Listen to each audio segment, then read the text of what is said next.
लोकप्रिय विधायक और भारतीय जनता पार्टी के प्रत्याशी श्री नरेश सैनी जी, पूर्व विधायक श्री महावीर राणा जी, विधानसभा के संयोजक विजेंद्र कश्यप जी, जिला महामंत्री वीरेंद्र पुंडीर जी, सोनेन्द्र राणा जी, मांगेराम चौधरी जी, योगेश पुंडीर जी, विश्वास चौधरी जी,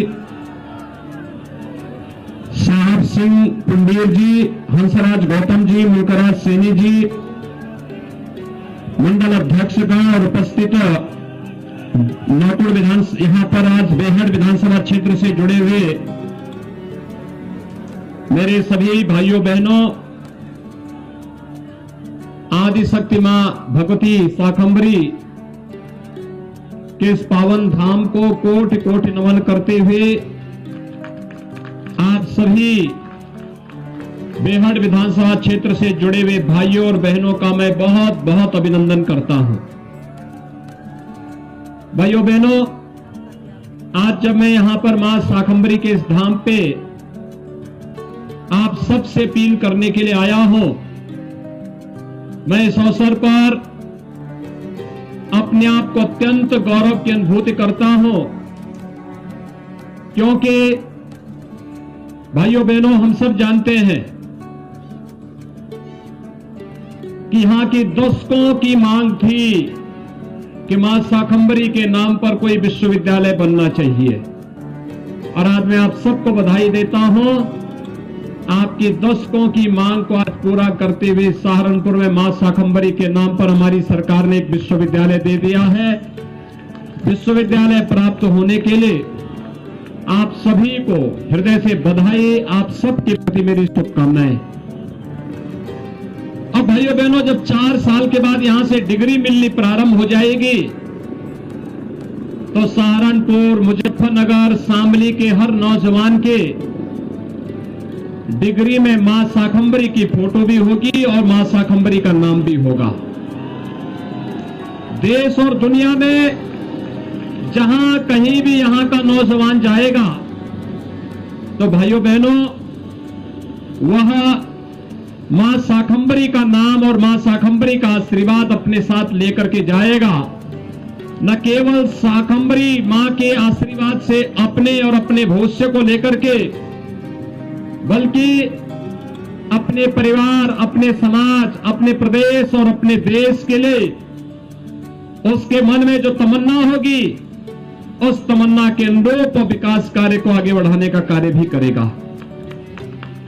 आज यहां पर जब चुनाव प्रचार का यह अंतिम दिन है, कुछ ही घंटे के बाद चुनाव प्रचार बंद हो जाएगा, और भाइयों बहनों, 14 फरवरी को आपको मतदान करना है। मैं आज के अवसर पर आप सबसे अपील करने के लिए आया हूं। 5 साल पहले प्रदेश में जो सरकार थी, उसकी कार्य पद्धति को आप सबने देखा। प्रदेश में दंगे होते थे, अराजकता थी, बहन बेटियों की सुरक्षा खतरे में थी। सहारनपुर का सिख विरोधी दंगा कौन भूल सकता है। लेकिन जब 2017 में आपने प्रधानमंत्री मोदी जी के आह्वान पर भारतीय जनता पार्टी को अपना आशीर्वाद दिया, इन 5 वर्षों में कहीं कोई दंगा हुआ? कोई दंगा करने का तो साहस कर पाया? और बड़े बड़े दंगाई जो बनते थे 5 वर्षों तक कैसे बिलों के अंदर छुपे हुए थे, यह किसी से छुपा हुआ नहीं है।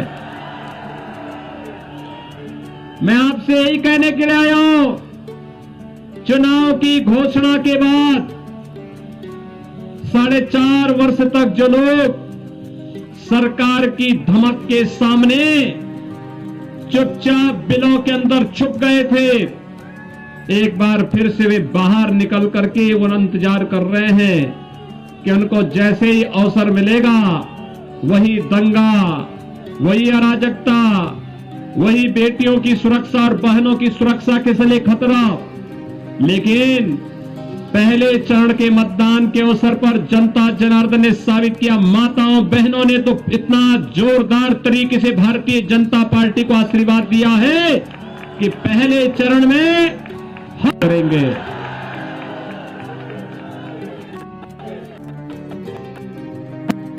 तो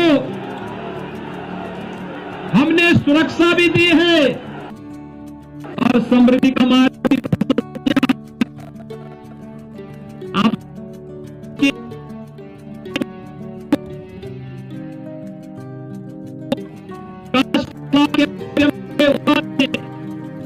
सहारनपुर के इस उद्योग से वर्षों से एक नई ऊंचाई तक पहुंचाया था, लेकिन भाई बहनों पिछली सरकारों ने इसकी उपेक्षा की और आज 5 वर्ष के दौरान फिर से सहारनपुर का काष्ठ कला एक बार फिर से देश और दुनिया के अंदर छाता हुआ दिखाई दे रहा है। मैं आज जब देश के अंदर बड़े से बड़े व्यक्ति को मिलता हूं और कभी मुझे उसके घर जाने का अवसर प्राप्त होता है, मैं उससे पूछता हूं ये फर्नीचर कहां का है, तो कहता सहारनपुर का है। मैं कहता हूं क्या पहले से लिए हैं, कहता नहीं नहीं ये तो अभी जब इसकी मार्केटिंग होने लग गई तो हमें लगा कि सहारनपुर का जो फर्नीचर है, काष्ठ कला है, सबसे अच्छा है, हम उसको अपने घर में ला के रख रहे हैं। भाइयों बहनों सहारनपुर को पहचान दी जा रही है। पहले पहचान क्या थी? पहले सहारनपुर की पहचान हो गई थी दंगों से, सहारनपुर की पहचान हो गई थी खनन माफियाओं से, भूमाफियाओं से, और सहारनपुर के उद्यमी, सहारनपुर के अन्नदाता किसान, यहां का बागवान, यहां का पशुपालक, यहां का नौजवान, यहां का व्यापारी, इन सब के सामने पहचान का संकट आया था। लेकिन आज 5 साल के अंदर आपने देखा होगा बदलाव। उत्तर प्रदेश दिल्ली सहारनपुर मार्ग हो, आपको याद होगा जब ये मार्ग नहीं बन रहा था, क्योंकि सरकार और ठेकेदार के बीच में रस्साकसी चल रही थी। मैंने कहा क्यों नहीं बनना है, कहा साहब 800 करोड़ रुपए का मामला है। मैंने कहा चलो ये ट्रिब्यूनल देखेगा, सड़क बनाओ, अगर हम जीतेंगे तो ठीक, नहीं जीतेंगे मैं दूंगा, लेकिन जनता जनार्दन को परेशानी नहीं होनी चाहिए। जनता की समस्या के लिए सरकार आती है, जनता को समस्या देने के लिए सरकार नहीं आती। और भाइयों बहनों मैं यही कहने के लिए आया हूं, अगर आप चाहते हैं ये चुनाव केवल ये चुनाव तो आएंगे जाएंगे, लेकिन भाइयों बहनों जिस उत्तर प्रदेश को आज हमने देश के अग्रणी राज्य के रूप में ला करके खड़ा किया है और नंबर 1 की लड़ाई के लिए जो लड़ाई हमारी प्रारंभ हुई, जो अभियान हमारा प्रारंभ हुआ है, अगर ये ऐसे ही चलना है तो उसके लिए भारतीय जनता पार्टी आवश्यक है। नरेश सैनी जी भी कांग्रेस में थे, विधानसभा में मेरी मुलाकात होती थी और मैंने उनको कहा, मैंने कहा भी देखिए कांग्रेस को डुबोने के लिए तो भाई बहन पर्याप्त हैं, आप क्यों वहां बैठे हुए हैं? आइए आप अच्छा खासा काम करते हैं और मैं महावीर राणा जी को मैं धन्यवाद दूंगा कि वह आशीर्वाद देने के लिए यहां पर आए हैं। महावीर राणा बहुत प्रतिष्ठित परिवार के हैं, हमारे यहां से पूर्व विधायक थे, लगातार पार्टी के लिए कार्य किए और मैंने स्वयं उनको कहा, मैंने फोन किया महावीर जी को भी, मैं कहा महावीर जी देखिए इस देश की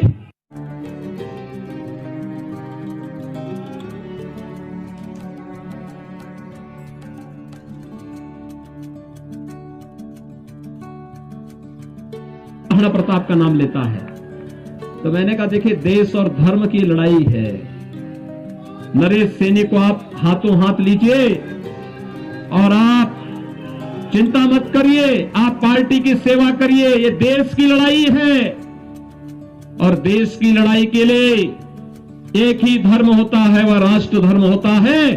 कांग्रेस, सपा, बसपा अगर देश को नुकसान पहुंचाना चाहते हैं, माफिया और अपराधी को हावी करना चाहते हैं, हमें इसको कतई स्वीकार नहीं करना होगा। और मैं धन्यवाद दूंगा, उन्होंने एक बार मैंने बातचीत की और उन्होंने कहा कि मैं भारतीय जनता पार्टी का हूं, भारतीय जनता पार्टी का ही कार्य करूंगा।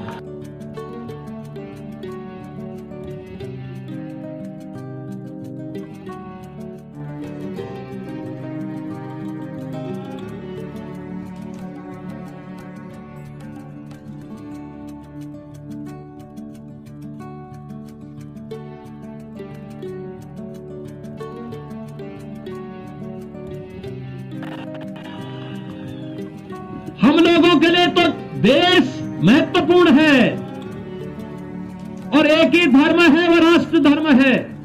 इससे बढ़कर के कुछ नहीं हो सकता। अगर कोई हमारे देश के स्वाभिमान के साथ, सम्मान के खिलाफ और हमारे नागरिकों की सुरक्षा के खिलाफ कुछ कार्रवाई करेगा, कोई दुस्साहस करेगा, तो फिर तो आमने सामने की लड़ाई होगी, आमने सामने की। आप बताइए, 5 साल में कोई दंगा कर पाया? कोई कर्फ्यू लगा पाया? कोई बेटियों की तरफ टेढ़ी नजरों से देख पाया? मालूम भी है ना कि अगर टेढ़ी नजरों से देखेंगे तो क्या होगा। हर व्यक्ति जानता है कर्फ्यू का इंजाम क्या होगा, यह भी जानता है ना। आज भाइयों बहनों, जहां पर पहले व्यापारियों पर और गांव-गांव में, शहर-शहर में बम फोड़े जाते थे अपराधियों के द्वारा, आज कर्फ्यू नहीं लगता, बम नहीं फूटते। आज तो भाइयों बहनों कावड़ यात्रा निकलती है, हर हर बम बम का नारा लगाते हुए। ये है नया उत्तर प्रदेश। जिस उत्तर प्रदेश में कभी माफिया हावी हो चुके थे, वह उत्तर प्रदेश आज विकास की एक नई कहानी लिख रहा है। देश की आज नंबर 2 की अर्थव्यवस्था हो गया उत्तर प्रदेश। सपा बसपा की सरकार में ये 7वें, 8वें, 10वें स्थान पर हुआ करता था, कोई पूछता ही नहीं था। आज आप कहीं जाएंगे, कोई रोक पाया? बहुत लोग धमकी देते थे ना कि अयोध्या में राम मंदिर के पक्ष में फैसला हो गए तो खून की नदियां बहेंगी। हमने कहा यार देखो, ये गिदड़ी भपकी मत दो, ये नए भारत का नया उत्तर प्रदेश है। राम मंदिर भी बनेगा और एक मच्छर भी नहीं मरेगा। आज हो गया है ना। और इसलिए भाइयों बहनों, अभी आज चुनाव प्रचार का अंतिम दिन है, ये सेकंड फेज का। मेरी आप सबसे अपील है, सहारनपुर हमारा पहला जिला पड़ता है और 1 नंबर की विधानसभा भी है बेहट। और भाइयों बहनों, 7 विधानसभाएं हैं यहां पर, 7। क्या 7 के 7 जितवाएंगे? दोनों हाथ उठा करके बोलेंगे 7 के 7 जिताएंगे। इस 7 विधानसभाओं को सहारनपुर की जनता से मैं अपील करूंगा, जिता करके भेजिए। सुरक्षा और विकास हमारे जिम्मे, और एक हाथ से विकास होगा, दूसरे हाथ से बुलडोजर का लीवर चला करके माफियाओं को भी घुमाने का काम करेंगे। इसके लिए भी दम चाहिए, दम। सोच ईमानदार तो काम दमदार, और जब सोच ईमानदार नहीं होती है तो काम भी दुमदार होता है। पिछली सरकारें दुमदार थी, कभी साथ में नहीं खड़ी होती थी। और इसलिए भाइयों बहनों, बेहड़ से श्री नरेश सैनी जी को, नकुड़ से श्री मुकेश चौधरी को, सहारनपुर नगर से श्री राजीव कुंबर को, सहारनपुर देहात से श्री जगपाल सिंह को, देवबंद से कुंवर ब्रजेश सिंह को, रामपुर निहारन से श्री देवेंद्र निम को और गंगो से श्री कीरत सिंह गुर्जर को भारी बहुमत से विजयी बनाने की अपील आप सबसे मैं करता हूं। सभी लोग मेरे साथ यहां पर बेहड़ से श्री नरेश सैनी के पक्ष में सभी लोग हैं ना, दोनों हाथ उठा करके बोले। एक ही संकल्प होना चाहिए। अगले 48 घंटे महत्वपूर्ण है। पहले मतदान, फिर भारत माता की, भारत माता की, भारत माता की।